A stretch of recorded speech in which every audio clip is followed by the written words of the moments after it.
Alright guys, good morning. Ito na po yung kaibigan natin na namimili ng ng mga sirang cellphone. Ano pa ba iba pong binibili pala? Yung mga sirang relo, ng mga tablet, yun, ng mga ganito, napagpisahan namin. Minsan, naibibenta, may patubo. O ngayon guys, napagsunduan namin, siguro marami din mas yung kailala na kaibigan namin, na pwedeng i-follow o i-share yung aking mga video. Nagkasunduan namin guys, pagtatabihan ko siya ng mga lumang cellphone o mga sirang cellphone, basta may follow na, masubscribe niya ako para magdagan naman natin yung views natin, di ba guys? Kasi mababait naman mga to, laging dumadaan dito to, di ba suki ko na rin at diyan sa hanay na yan sila ang namimili. Ilang linggo ka ba o ilang buwan kang dumadaan dito sa lugar na to? Wari sa isang linggo, ilang beses? Sa isang linggo, sa mga 2 linggo na ako nakakadaan dito. Pero okay naman yung namimili sa isang araw, hindi naman nasisiro. minsan nasisero, minsan hindi. Kapag meron din minsan nalulugi. Pero okay lang naman yun. Ganun talaga magtatrabaho. Alright guys, matagal ko na sila nakikita. Dumadaan dito. Ngayon ko lang siya nakasalumuhan ng todo. Kasi nga,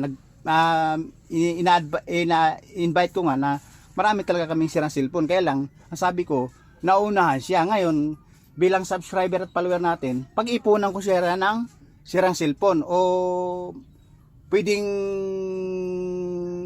motivate na maipon at para sa kanya mapunta. Ngayon guys, taga saan ka pala, buddy? Taga Bacudbayan, Purok 5. Ngayon yung lugar, wari dito sa Luzon, Visayas, Mindanao, saan naman tayo doon na gawi? Taga Mindanao po. Totoo, ako nga pala, na bilang kaibigan na kita, katulad mo, halimbawa, pangit naman siguro, maganda na sabi, meron din palang, wari, pangit naman sabihin yung Badyaw, kasi atin naman din, taga laking Mindanao din ako eh. Oo. Ang totoo daw pala, totoo ba yun, yung mga karimahan mo pag may alahas, maraming pera, kunwari marami palang pera na naitabi yung mga kayamanan. Hindi. Ikaw lang nakakalam doon. Nandito na guys ang kasagutan. Hindi naman sa gano'n. Sige, paliwanag yung iwari. Paliwanag ko lang sa inyo. Yung sa amin, mga katulad namin, maghahanap buhay kami yung para sa amin. Kaysa naman masasayang yung pera, mas maganda pa, uwi na lang sa mga alahas. Ayun, yun ibig sabihin, para siyang, yung parang, binibili mo tapos binibenta tapos nagpapatubo tapos bibili uli. Kaya ang karamihan kasi dito sa atin mga Pilipino, maraming marites, maraming nagchismis, ganyan ka pero mayayaman. Yun doon ko malalaman sa iyo. Guys, ito nga napag-usapan na naalala ko yung sinasabi ko noon ng mga marites at sa mga chismoso. Karamihan daw sa kanila mga badyaw, mayayaman. Yan, masasagot mo ngayon, buddy. Hindi naman kami sa mayaman. Ayun. Pero lahat naman tayo taghihirap. Pero ang hiling namin lang, kaysa naman masasayang yung pera, mas mauwi pa sa ganon, mas maganda pa, iniipon na lang kaysa ginto. Ayun! Yun, nakukuha natin yung tamang sagot. Guys, meron tayong kabady, kaibigan, idol, subscribers at saka followers na bago nating kasalumuha. Basta pinangakuan ko siya, mag-iipon ako ng mga sirang tablet, cellphone, barilo ba o mga alasira? Oo, pwede. Mga ganito. Ayan guys, kita mo. Kita mo. Guys, alright, nasa 15,000 to, guys. Pero nasira na yung makina niya. Anong unit to? Diyan nakalagay sa likod niya. Alright guys, kita mo, mamalit siya pero mamahali, no? Kita mo naman, kaya pala mamahal, mabigat. Kaya bili mo? Nasa 15,000 kaya lang sira. Pero ibig sabihin nasira na yung makina niya. Nabili nyo sa mga buyer na sa bahay-bahay. Hindi, matagal na yun sa akin. May member na siya ng lola ko. Ay, binili niya guys. dyan 20,000. Guys, yung mabigat siya. Akala mo siguro may kung akala mo siya maliit pero mabigat, nasa 1/4 kulang 1/4. Grabe. Meron kasi pag local body, mabibili mo sa bangketa sa kung saan. Siya, akala mo posporo. Ito kabigat. Guys, kabigat. Hawakan mo. Ito guys, mabigay alam mo. Tatak pala. Iba pala Tatak. Parang made in Germany dito sa likod ko lang tinitignan buddy Sa likod ko lang tinitignan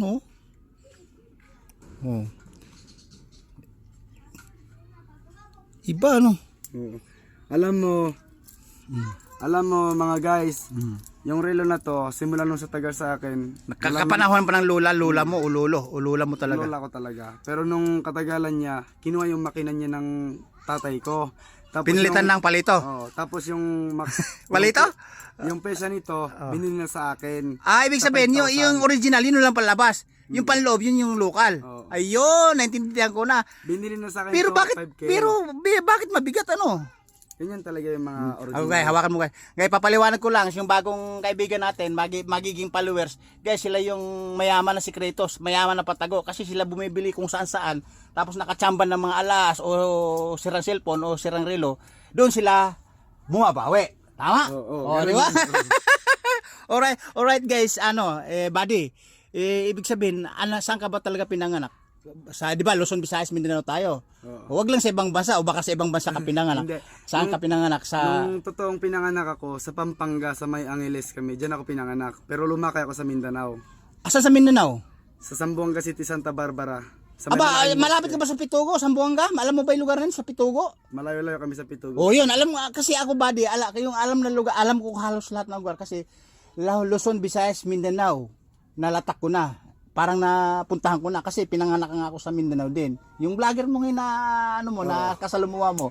Buti taga Mindanao ka, doon ka pinanganak sa Sambuanga? Hindi, sa Pampanga. ako Pampanga, pinanganak. tapos sa taga Sambuanga talaga kayo, yung mga angkan mo, mga magulang mo. Taga Zamboanga. Ayun, guys, ayan na. O sige, ganito na lang. Pakipollow na lang at subscribe. Ngayon ay nakausap ako ni kaibigan. Oo. Sana ay napatunayan na pasalamat tayo sa Panginoon. Sana marami ang views niya. Ayun, good. Tama. Sa Panginoon talaga tayo unang lalapit. Di ba? Para bibigyan tayo ng karunungan at lakas ng loob. Ganon din. Matulungan tayo araw-araw. O guys, ito, nagpapasalamat din ako kasi buti nga nagawin siya dito at na-video ko at naibahagi niya yung buhay niya at yung mga kabuhayan nila, kung paano sila umasenso at paano sila kumita ng maayos at nakabawi-bawi kung minsan. Di ba, Bade? Oo. O sige, Bade, magpapasalamat ka sa followers Sige, bye-bye sa mga followers dyan. Sana palagi kayo nakapollow dito. Subscribe. Alright, okay. Babo, guys, oh. Okay. Cute ah. Akala ko nga, Okay guys, salamat.